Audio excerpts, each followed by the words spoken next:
اللہ الرحمن الرحیم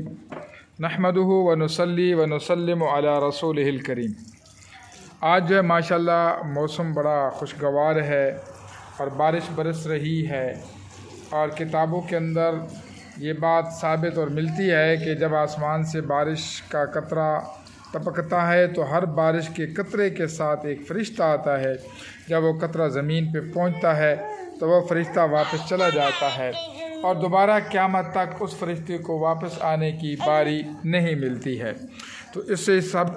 ملتا ہے کہ اللہ کے خزانے کتنے وسیع ہیں۔ زمینوں کا علم، آسمان کا علم، تاروں کا علم، درختوں کے پتوں کا علم، گندم کے دانوں کا علم، کہاں بنا، کون کھائے گا، کون اٹھائے گا، کون لائے گا، کھجوریں کتنی، درخت کتنے، آم کتنے، امرود کتنے،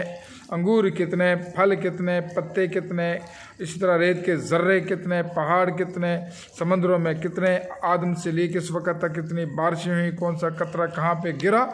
اور دوسری یہ بات عربوں میں بھی بڑی رائج ہے، اور یہ بات بھی یعنی کہ عربوں سے ملتی ہے کہ جب بارش برستی ہے تو بارش میں کھڑے ہو کے جو بندہ دعا مانگتا ہے تو یہ بھی قبول ہوتی ہے۔ یہ عربوں میں بہت زیادہ یہ چیز دیکھی گئی ہے، تو ہم بھی یہ دعا مانگتے ہیں آج، اللہم ربنا آتنا فی الدنیا حسنہ وفی الآخرۃ حسنۃ وقنا عذاب النار، اللہم انا نسألک علما نافعا وعملا متقبلا ورزقا طیبا وشفاء من کل داء۔